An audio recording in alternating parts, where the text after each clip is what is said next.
जय श्री कृष्ण मित्रों, कैसे हैं आप लोग। उम्मीद करती हूँ आप लोग अच्छे होंगे। तो दोस्तों, आज हम आपके लिए लेकर आ गए हैं फिर से एक छोटी सी कहानी। ये कहानी है सुमन की।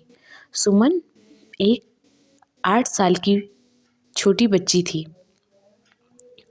जो बहुत ही प्यारी और मासूम मीठी मीठी बातें करती थी। उसकी बातें ऐसी होती थी कि जो सुनता वो मुस्कुरा देता और उसकी मासूमियत का कायल हो जाता कि कितनी प्यारी बातें करती है। सबकी इज्जत करना, सम्मान करना। उम्र में भले छोटी थी लेकिन सबकी खुशियों का उसे ध्यान रहता था। उसके दादाजी उसे बहुत प्यार करते थे। वो थी भी घर में एक अकेली लड़की, तो इस वजह से और लाडली थी। अगर उसके भाई के लिए कोई एक चीज़ आती तो उसके लिए वो 2 चीज़ आती है, जिससे भाई बहन में झगड़ा भी होता।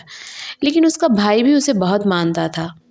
सुमन थी ही ऐसी कि कोई उससे नाराज हो ही नहीं सकता था। सुमन स्कूल जब जाती थी, उसकी एक सहेली थी जिससे उसकी बहुत बनती थी। दोनों साथ में खाना खाती और साथ में बैठती, सब बातें वो करती। लेकिन सुमन की सहेली उससे जो है पीठ पीछे उससे बातें छिपाती। सुमन की बातें जाकर दूसरी लड़कियों से बताती और उसकी हंसी उड़ाती। ये बात सुमन को एक दिन पता चल गई।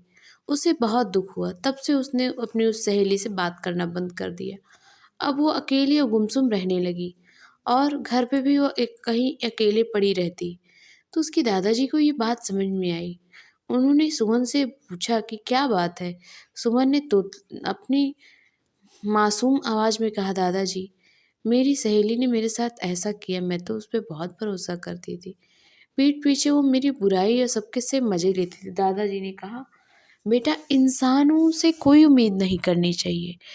तो सुमन ने कहा, तो फिर मैं अब दोस्ती ही नहीं करूँगी, मेरा भरोसा उठ गया। उस दादाजी ने बहुत समझाया लेकिन उसे समझ में नहीं। फिर दादाजी ने उसे एक पौधा ला कर दिया और कहा, आज से ये तुम्हारा दोस्त है।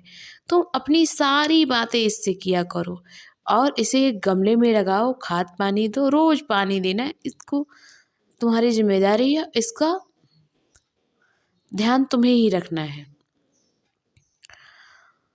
उसके बाद सुमन उस पौधे को बहुत प्यार से रखने लगी।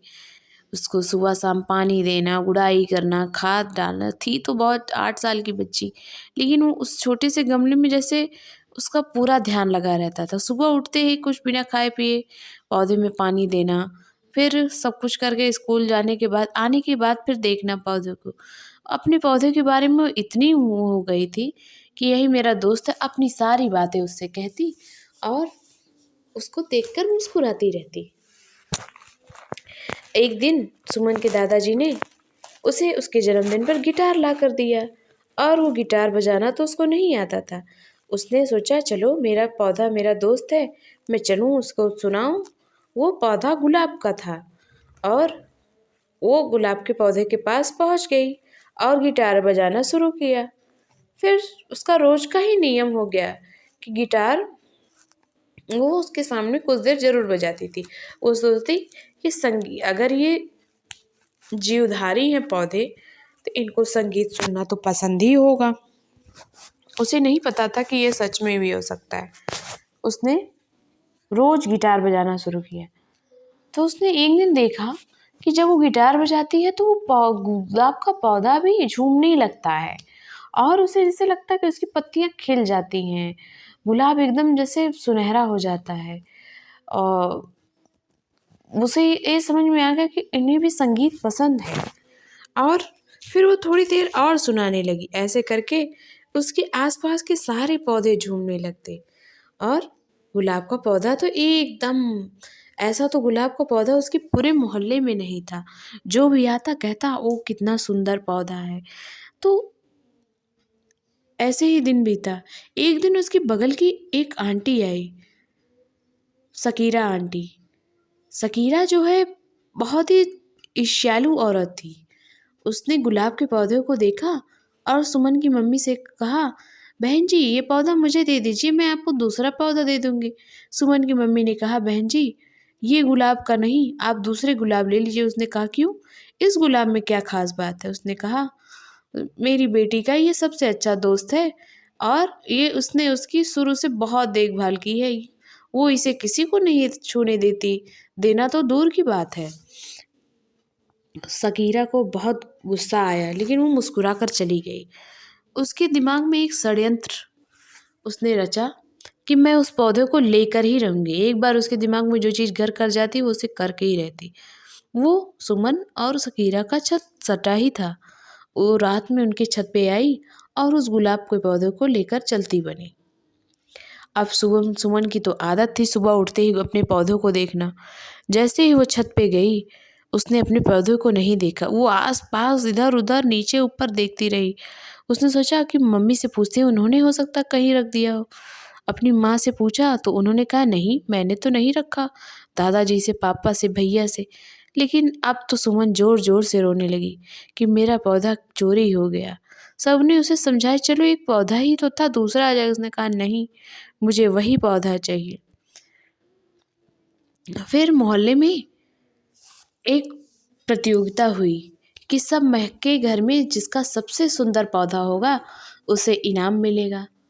अब सकीरा भी अपना पौधा लेकर वही चुराया हुआ गुलाब का पौधा ले गई। सुमन भी बेमन से एक पौधा लेकर गई लेकिन वो खुश नहीं थी। गुलाब का पौधा देखते ही सकीरा के हाथ में सुमन चौंक गई। उसने कहा ये मेरा पौधा है। सब सकीरा ने कहा कैसी बात कर रही हो, ये तुम्हारा पौधा कैसे हो सकता है, ये छोटी सी बच्ची तुम मुझे चोरी लगा रही हो। सुमन ने कहा नहीं आंटी आप बुरा मत मानिए लेकिन ये पौधा मेरा है, ये मेरा दोस्त है। सब लोग हंसने लगे। उसने कहा दोस्त। सुमन ने कहा हाँ ये मेरा दोस्त है, ये मेरा पौधा है। लेकिन किसी ने उसकी बात पर विश्वास नहीं किया। फिर एक अंकल जी थे, उन्होंने कहा बेटा तुम कैसे कह सकती हो, आज तुम्हारा है ये बात तुम्हें साबित करनी होगी। सुमन ने कहा साबित। सकीरा ने सोचा ये छोटी सी बच्ची क्या साबित करेगी। इस अब मुंह ऐंठ के उधर चली गई। सुमन ने कहा मैं साबित कर सकती हूँ।